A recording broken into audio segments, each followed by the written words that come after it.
Kaum muslimin jamaah Jumat yang dimuliakan Allah, dikisahkan di zaman dahulu seorang raja pernah memanggil 3 orang menterinya.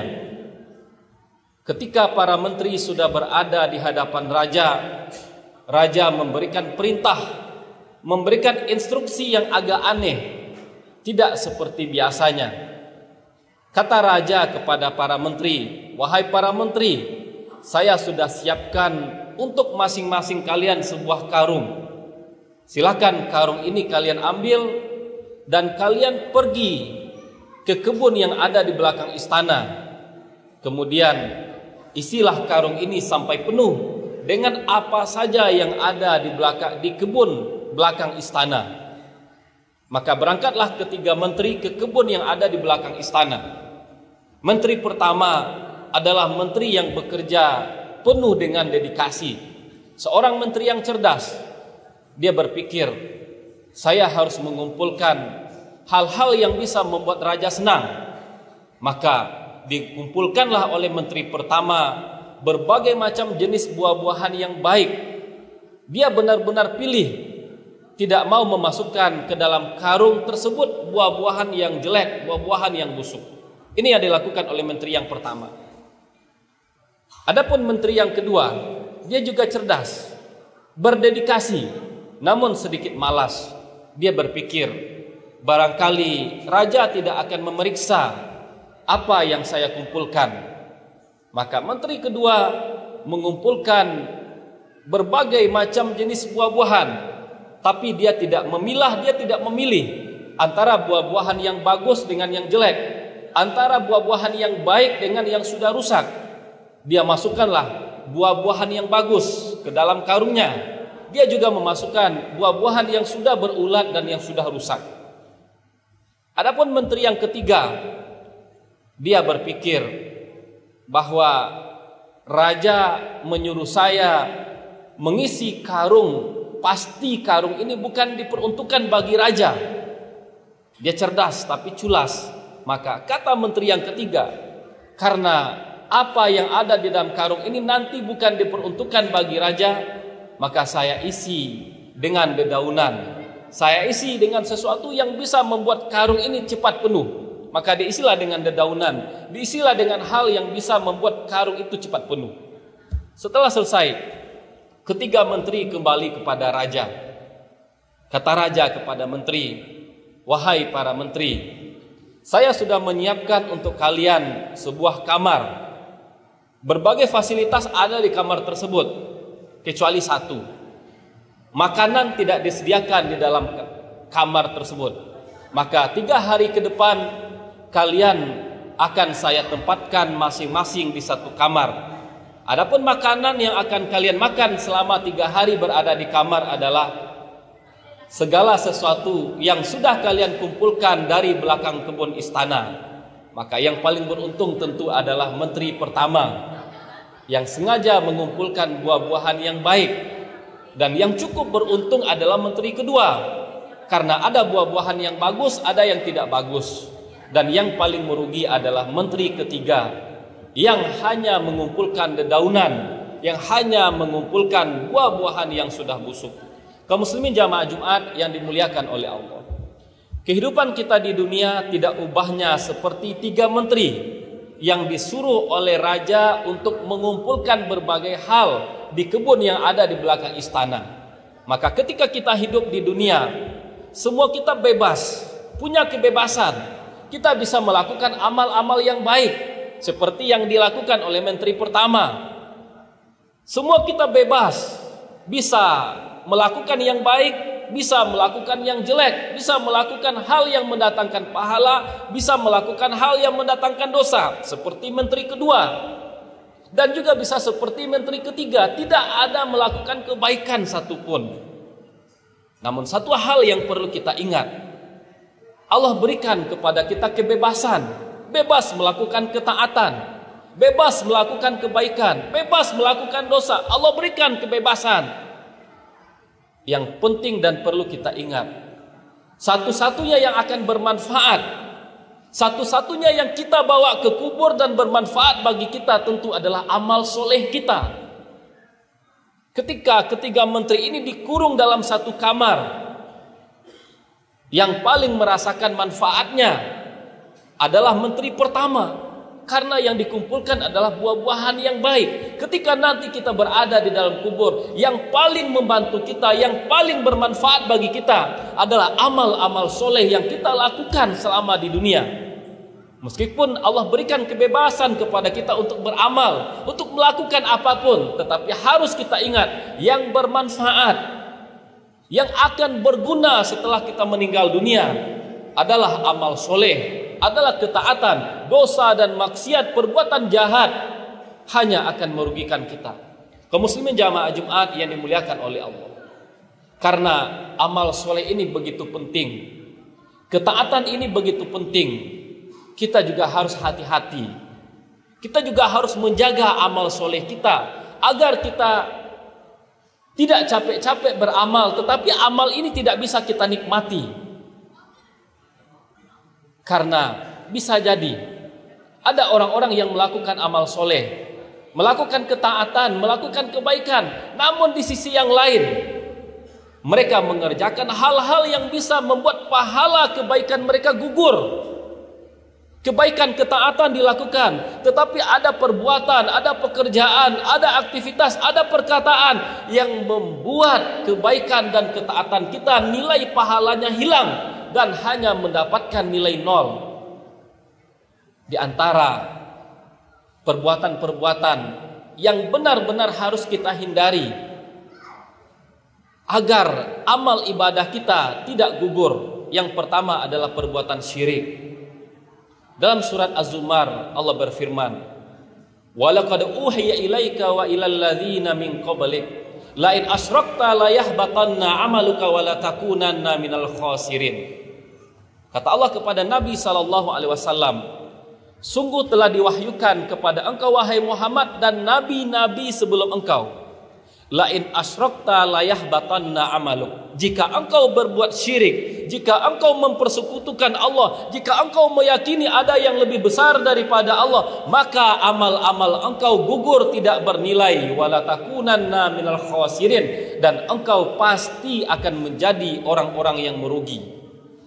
Dan salah satu bentuk perbuatan syirik adalah perbuatan riya. Beramal bukan karena Allah, beramal karena ingin mendapatkan pujian dan sanjungan dari manusia. Dalam sebuah hadis dikatakan oleh Nabi sallallahu alaihi wasallam, "Inna akhwafa ma akhafu alaikum asyirkul asghar." Qalu wa masyirkul asghar ya Rasulullah? Ar-riya. Kata Nabi sallallahu alaihi wasallam, di antara hal yang paling saya khawatirkan dari kalian adalah kalian melakukan perbuatan syirik kecil, kata Nabi. Sahabat bertanya, apa itu syirik kecil wahai Nabi? Kata Nabi, ar-riya, perbuatan riya, beramal ingin mendapatkan pujian dan sanjungan dari manusia. Kata Nabi SAW selanjutnya, di hari kiamat, ketika Allah memberikan balasan pahala kepada manusia, kepada para pelaku riya, kepada orang-orang yang riya, dikatakan oleh Allah, pergilah kalian menemui orang-orang yang kalian riya karenanya, kepada orang-orang yang ingin kalian pamerkan amal kalian kepada mereka, kemudian minta pahala dari mereka. Apakah kalian akan mendapatkan pahala dari mereka? Kata Allah. Ini hal yang sangat kita khawatirkan. Kita beramal, kita melakukan ketaatan, capek-capek kita, waktu kita habis, tenaga kita habis, istirahat kita kurang. Namun tentu akan sangat menyedihkan jika amal ini tidak bernilai sama sekali, jika ketaatan ini tidak mendatangkan pahala sama sekali. Ini hal pertama. Hal kedua yang juga mesti kita hindari agar kebaikan kita tidak bernilai 0, agar kebaikan kita pahalanya tidak gugur. Yang kedua adalah tidak mengungkit-ungkit kebaikan dan tidak menyakiti dan menyinggung hati orang yang kita pernah berbuat baik kepada mereka. Dalam surat Al-Baqarah Allah berfirman, "Ya ayyuhalladzina amanu la tubtilu shadaqatikum bil manni wal adza." Wahai orang-orang yang beriman, janganlah kalian membatalkan pahala sedekah Jangan kalian sengaja menghanguskan pahala sedekah kalian dengan cara mengungkit-ungkit, menyebut-nyebut sedekah kalian, memamerkan sedekah kalian kepada orang lain. Dan juga jangan pernah kalian menyakiti hati orang yang menerima sedekah dari kalian. Di antara watak dan tabiat manusia, suka meninggi, suka dipandang dan dinilai lebih hebat oleh orang lain, maka mereka suka memamerkan apa yang sudah mereka lakukan, suka menceritakan kebaikan-kebaikan yang pernah mereka buat. Dan terkadang tanpa sadar kepada orang yang kita berikan sedekah, kita meninggi, kita singgung hati mereka, kita sakiti hati mereka. Ini harus kita waspadai, karena menyebut-nyebut sedekah, menyinggung hati dan menyakiti hati orang yang kita berikan sedekah akan membuat sedekah kita sia-sia, membuat kita tidak mendapatkan apa-apa. Kemudian berikutnya, hal ketiga yang juga bisa menggugurkan pahala amal ibadah kita adalah berlaku zalim, menindas dan mengambil hak-hak orang lain. Ketika sedang berkumpul dengan para sahabat, Nabi bertanya, "Atadruna manil muflis?" Tahukah kalian, kata Nabi, siapa orang yang bangkrut? Sahabat dengan polos menjawab, orang bangkrut wahai Nabi, man la dinar walahu wala dirham. Orang yang tidak punya dirham, orang yang tidak punya dinar, orang yang enggak punya duit wahai Nabi. Kata Nabi, bukan seperti itu. Orang bangkrut, kata Nabi, adalah orang yang ketika hidup di dunia mereka melakukan sholat, mereka berzakat, mereka berhaji, mereka puasa, mereka membaca Al-Quran, tetapi di samping mereka melakukan kebaikan, mereka melakukan kezaliman, mereka mencaci sesama hamba Allah, mereka menyakiti hati orang lain, mereka menghibah, mereka memfitnah, bahkan mereka mengambil hak milik orang lain, mereka ambil harta orang lain, kata Nabi. Di akhirat nanti, kata Nabi, orang-orang yang seperti itu, kebaikan-kebaikan mereka, pahala solat mereka, pahala zakat mereka, pahala haji mereka diberikan kepada orang-orang yang pernah mereka zalimi, kepada orang yang pernah mereka fitnah, kepada orang yang pernah mereka gunjing, kepada orang yang hartanya pernah mereka ambil. Kemudian ketika kebaikan mereka itu habis, maka dipindahkanlah kejahatan, keburukan dan dosa-dosa orang yang pernah mereka zalimi. Betapa ruginya.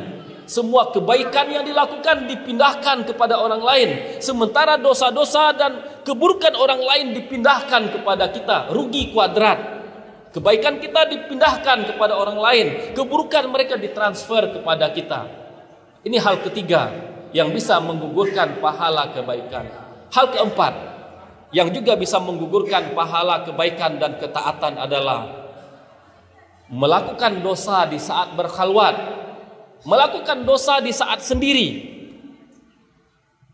Di saat bersama-sama mudah melakukan ketaatan, di saat ramai-ramai mudah menghindarkan diri dari dosa dan maksiat. Godaan itu adalah ketika sendiri. Ujian keimanan itu adalah ketika kita sendiri. Ketika sendiri datang godaan setan yang bertubi-tubi, di sanalah iman kita diuji. Kata Nabi SAW,